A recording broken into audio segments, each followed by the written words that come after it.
നമസ്കാരം, ഞാൻ doctor Aparna Nath, fertility and women's care specialist, Ayur care. ആർത്തവം കണ്ടുവരുന്ന സ്ത്രീകളിൽ പൊതുവെയായിട്ട് നേരിയ തോതിലുള്ള വയറുവേദന അനുഭവപ്പെടുന്നത് സ്വാഭാവികമാണെങ്കിലും 10% പേരിൽ ഇത് അതികഠിനമായിട്ട് വരാറുണ്ട്.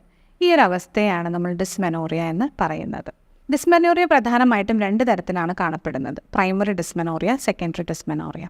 പ്രൈമറി ഡിസ്മെനോറിയ എന്ന് പറയുന്നത് ഒരിക്കലും ഒരു ഗൈനക്കോളജിക്കൽ ഡിസോർഡർ അല്ല, സാധാരണയായിട്ടുണ്ടാവുന്ന ഹോർമോൺ ഫ്ലക്ച്വേഷൻസ് കൊണ്ട് കണ്ടുവരുന്ന ഒരു അവസ്ഥയാണ് പ്രൈമറി ഡിസ്മെനോറിയ എന്ന് പറയുന്നത്. പ്രൈമറി ഡിസ്മെനോറിയയിൽ പ്രധാനമായിട്ടും നമ്മുടെ ആർത്തവ സമയത്തും അതുപോലെ തന്നെ പ്രസവ സമയത്തും യൂട്രസിനെ സങ്കോചിപ്പിക്കുന്ന ഹോർമോൺ ഉണ്ട്, പ്രോസ്റ്റഗ്ലാൻഡിൻ എന്ന് പറഞ്ഞ ഹോർമോൺ. ഇതിൻ്റെ കുറച്ച് അളവിൽ കൂടുതൽ അളവിൽ കണ്ടുവരുന്ന കുട്ടികൾക്കും സ്ത്രീകൾക്കുമാണ് സാധാരണയായിട്ട് പ്രൈമറി ഡിസ്മെനോറിയയിൽ അതികഠിനമായിട്ടുള്ള വേദന അനുഭവപ്പെടാറ്. സെക്കൻഡറി ഡിസ്മെനോറിയ എന്ന് പറയുന്നത് ഒരു അണ്ടർലൈങ് യൂട്രൈൻ പാത്തോളജി, അതായത് ഏതെങ്കിലും തരത്തിലുള്ള ഗൈനക്കോളജിക്കൽ അസുഖം യൂട്രസിൻ്റെ ഉള്ളിൽ ഉള്ളതുകൊണ്ട് അതിൻ്റെ ഭാഗമായിട്ടുണ്ടാകുന്ന വേദനയാണ് നമ്മൾ സെക്കൻഡറി ഡിസ്മെനോറിയ എന്ന് പറയുന്നത്. പ്രധാനമായിട്ടും ഇവ കാണപ്പെടുന്നത് യൂട്രൈൻ ഫൈബ്രോയിഡ്സ്, അതുപോലെ endometriosis, എഡിനോമയോസിസ്, sexually transmitted diseases, PID, pelvic inflammatory diseases എന്നിവ യൂട്രസിൽ ഉണ്ടാകുമ്പോഴാണ് പ്രധാനമായിട്ടും ഈ ഒരു സെക്കൻഡറി ഡിസ്മെനോറിയ കാണുന്നത്.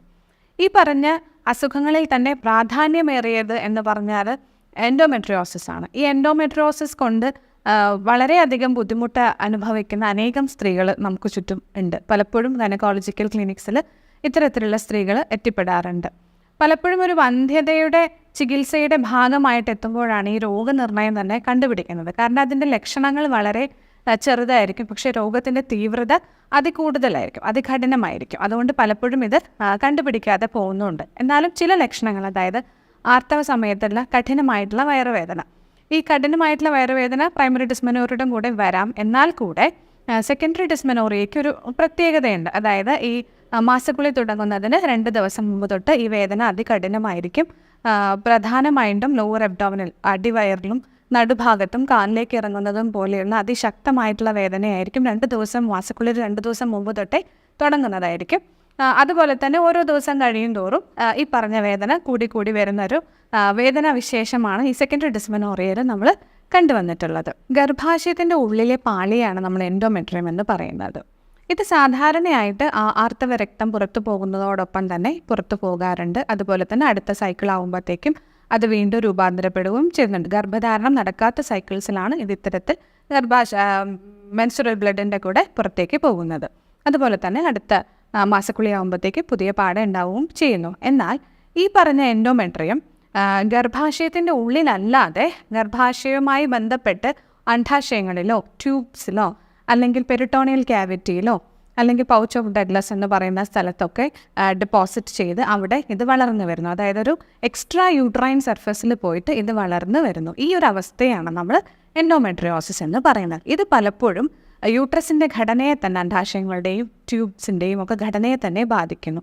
അണ്ടോൽപത്തിയെ ബാധിക്കുന്നു. അതുപോലെ ട്യൂബൽ ബ്ലോക്സ്, എൻഡോമെട്രിയോസിസ് കാരണം ഗർഭാശയത്തിൻ്റെ പാളികളിൽ തമ്മിലുള്ള ഒട്ടിപ്പിടിക്കൽ, അഡ്ഹഷൻസ് എന്നാണ് അതിന് നമ്മൾ പറയുക, ഇതൊക്കെ വരുന്നത് കാരണം ട്യൂബൽ ബ്ലോക്ക് സംഭവിക്കുന്നു. അതുപോലെ തന്നെ യൂട്രസിൻ്റെ ഉള്ളിലെ അസന്തുലിതാവസ്ഥ കാരണം പലപ്പോഴും ഗർഭധാരണം നടക്കുന്നതിന് തടസ്സം വരുന്നു, ഇംപ്ലാന്റേഷൻ ഫെയിലിയർ വരുന്നു. എൻഡോമെട്രിയോസിസ് ചികിത്സിക്കാതിരുന്നാൽ ക്രമേണ അത് വന്ധ്യതയിലേക്ക് നയിക്കപ്പെടുന്നു. ഇനി എങ്ങനെയാണ് എൻഡോമെട്രിയോസിസ് നമ്മൾ ഡയഗ്നോസ് ചെയ്യുന്നത്? പലപ്പോഴും ലക്ഷണങ്ങൾ ചെറുതാണ്, എങ്കിൽ കൂടെയും ഡയഗ്നോസ്റ്റിക് ടെക്നോളജീസായ USG, അതുപോലെ തന്നെ MRI, ഈ എൻഡോമെട്രിയോസിൻ്റെ തീവ്രതയൊക്കെ മനസ്സിലാക്കണമെങ്കിൽ MRI പോലെയുള്ള ടെസ്റ്റുകൾ നമ്മൾ ചെയ്യണം. CA-125 test. അതുപോലെ തന്നെ ഗോൾഡ് സ്റ്റാൻഡേർഡായിട്ട് ഏറ്റവും നല്ല ഒരു ഡയഗ്നോസ്റ്റിക് ടൂളായിട്ട് കൺസിഡർ ചെയ്യുന്നത് ഡയഗ്നോസ്റ്റിക് ലാപ്രോസ്കോപ്പിയാണ്. രോഗത്തിൻ്റെ തീവ്രത, രോഗിയുടെ ലക്ഷണങ്ങൾ, രോഗിയുടെ പ്രായം ഇവയെല്ലാം കൺസിഡർ ചെയ്തിട്ടാണ് ആയുർവേദത്തിൽ എൻഡോമെട്രിയോസിസിൻ്റെ ചികിത്സ നമ്മൾ രൂപപ്പെടുത്തിയിരിക്കുന്നത്. അതിൽ തന്നെ ഏറ്റവും ശ്രേഷ്ഠമായിട്ടുള്ള ഉത്തരവസ്തി ചികിത്സയാണ് എൻഡോമെട്രിയോസിസിന് ഏറ്റവും കൂടുതൽ ഫലം കണ്ടിട്ടുള്ളത്. എന്താണ് ഉത്തരവസ്തി? ഗർഭാശയത്തിനകത്തേക്ക് ഔഷധത്തെ ഇൻട്രൊഡ്യൂസ് ചെയ്യുന്ന ഒരു ചികിത്സാ രീതിയാണ് ഉത്തരവസ്തി എന്ന് പറയുന്നത്. ഈ ഉത്തരവസ്തി ചികിത്സയിലൂടെ ക്വാളിറ്റി ആയിട്ടുള്ള അണ്ഡം ഉൽപ്പാദിപ്പിക്കാനും അഡ്ഹഷൻസ് മൂലം ട്യൂബൽ ബ്ലോക്ക് ഉണ്ടായതിനെ മാറ്റുന്നതിന് വേണ്ടിയിട്ടും നല്ലൊരു ഇംപ്ലാന്റേഷൻ നടക്കുന്നതിന് വേണ്ടി യൂട്രസിൻ്റെ അറ്റ്മോസ്ഫിയറെ കറക്റ്റ് ചെയ്യുന്നതിനുമൊക്കെ വേണ്ടി ഉത്തരവസ്തി ചികിത്സ സഹായിക്കുന്നു. ആർത്തവ സമയത്തുണ്ടാകുന്ന വയറുവേദന പലപ്പോഴും എൻഡോമെട്രിയോസിസ് പോലുള്ള രോഗങ്ങളുടെ ലക്ഷണങ്ങളായിട്ട് മാറും. ഇത് കൃത്യസമയത്ത് കണ്ടുപിടിക്കുന്നതും കൃത്യമായിട്ടുള്ള ചികിത്സയും ലഭ്യമാക്കേണ്ടതാണ്. എൻഡോമെട്രിയോസിസിൻ്റെ ചികിത്സയിൽ ആയുർവേദത്തിൻ്റെ പ്രാധാന്യവും വളരെ വലുതാണ്.